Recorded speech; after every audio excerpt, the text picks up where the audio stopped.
Those of you who were in services last night, a number of you were there, know that on Thursday, my wife Gail and I had the opportunity to go to Camden Yards for opening day. It was the first time I ever had the opportunity to go to an opening day. It was very, very exciting. It was really just a tremendous amount of fun. The Orioles did a lot better on Thursday, their opening day, than my Mets did yesterday at their opening day. One hit, the Mets, Manishtana Laila Zeh. So for part of the time Thursday, I sat in the club level. We're in section, I think it was 222, so it's a good kind of bird's eye view of the whole field. But then about midway through the game, we went down, we switched seats with people, and we went down to these incredible seats just behind the visitors' dugout. So literally, if I put my hand down, it was on the visitors' dugout. And by the way, evidently that's where all the Jews sit. I look around, it was like a Bethel minion. It really was. It's unbelievable. But I want to tell you about an experience that I had with a congregant who was sitting in that same section, but a little bit further up, maybe 10 or 12, 14 rows up, something like that. And at one point, I was walking up the stairs, and I was going to go out to the concourse to get a beer, and I noticed the congregant sitting there, and I figured I'll go over and say hello and just be polite and check in for a moment or two, knowing, of course, that the person would know I was there. I mean, after all, the rabbi's there, and maybe if I didn't say hi to them, they might feel slighted. So, So I went over to the person, and I reached out my hand. I said, "It's so nice to see you. Hope you're having a good time." And like, blank stare. So clearly, in her mind, she's thinking, who the heck is this guy? So, my self-esteem took a little, and after an awkward moment or two, I said, "It's Rabbi Schwartz from Bethel, your rabbi." And she realized who I was, and then she said, "Oh, I'm so sorry, I didn't recognize you." And I said, "Don't worry about it. I'm fine. Now, in my poor congregant's defense, I wasn't dressed in shul clothes, as Rabbi Zaslow said, and she is used to seeing me in like this, a suit and tie and a tallis on probably. And opening day, I had jeans on, I had a sweatshirt on, I had an old black jacket. It was chilly. I had a knit hat on, and it probably was not a place either where she would expect to see the rabbi, Camden Yards. So I was totally out of context for her. And for the last couple of days, I've been thinking a little bit about that whole moment, and I realized as I think about it, as I've thought about it, that the problem there had nothing to do with her and everything to do with me, and that, in other words, why should I have expected her to recognize me? Really? I mean, am I, that's how important I am? Yeah. I'm such a recognizable figure? Yeah. And what we had there, I would argue, what we had there was a problem of humility, namely my own lack of said quality. Yeah, no, I mean, because I had briefly forgotten, there's certain rules in the rabbinate that I think you have to follow. I occasionally give Rabbi Zaslow one that maybe she'll follow, but one of my rules is never believe your own press clippings.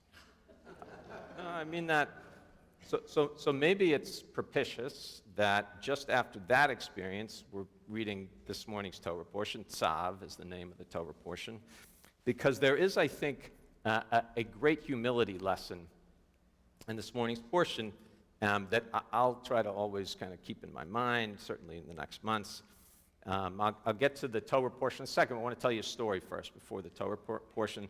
It's a story told of the Brisker Rav, the head of the Brisk Yeshiva, Rabbi Zaslav, I'm sure, knows the Brisker Rav, is familiar with the Brisker Rav.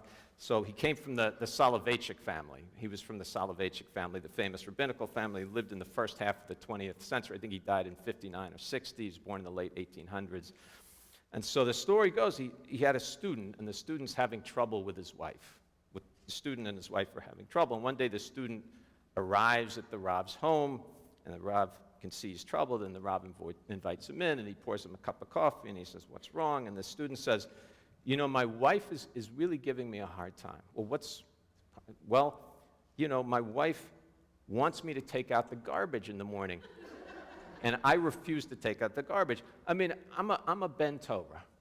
I'm a Torah scholar. I'm an important person. Can you imagine she wants me, a Torah scholar, to be taking out the garbage in the morning? And the Brisker Rav sort of sagely, nods and it's okay and says, "I'm going to think about this." Fine. Student leaves. Next morning, there's a knock on the student's door early in the morning. It's about 7:30 in the morning. And much to his astonishment, the Brisker Rav is standing at his door, and the student is a little flustered, and he doesn't know quite what to do, and he invites his rabbi in, and the Rav comes in, and the student says, "May I get you a cup of coffee?" No. And the rabbi goes into the kitchen. The student doesn't quite know what he's doing. The rabbi opens a couple cabinets, finds where the garbage is, takes the garbage out, and brings it out to the street. And the student follows the rabbi out to the street and says, "Rabbi, what are you doing?" And the rabbi says, "It may be beneath your dignity to take out the garbage, but I thought I'd show you it's not beneath my dignity to do it."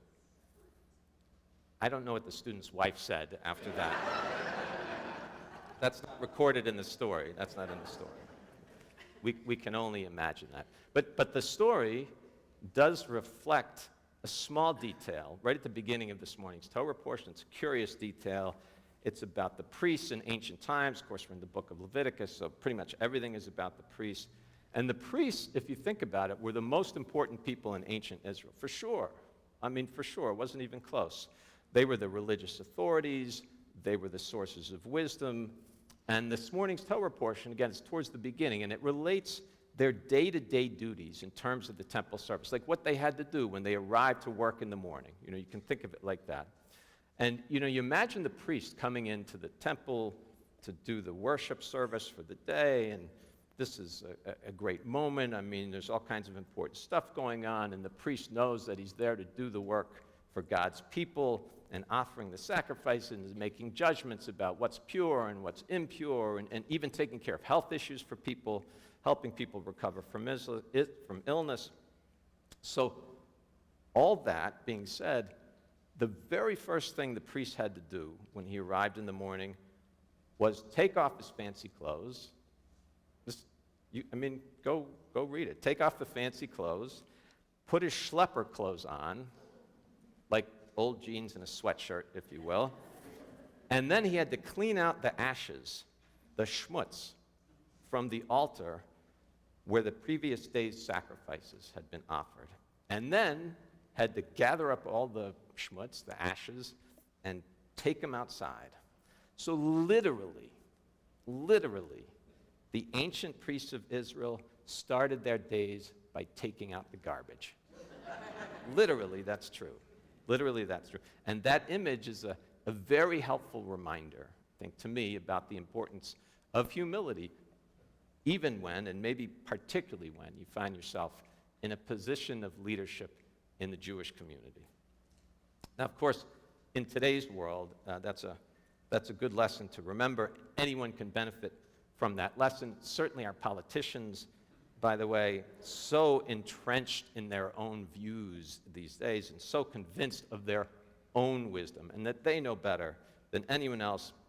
A little bit of humility in Washington, D.C. would go a long ways, in my opinion, so they could take a cue, maybe our politicians, from the ancient priests of Israel, show up to work early, take their suits off, put on schlepper clothes, and take out the garbage for a half an hour.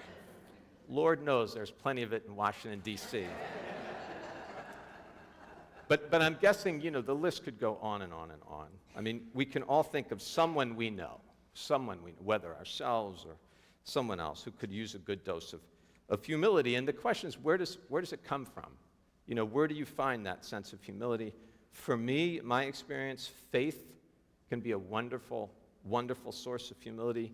And one of my primary lenses for encountering Jewish life and Jewish ritual is the experience of humility. Day-to-day practice of Judaism reminds me how grateful I should be for every day, every blessing, how little I should take credit for.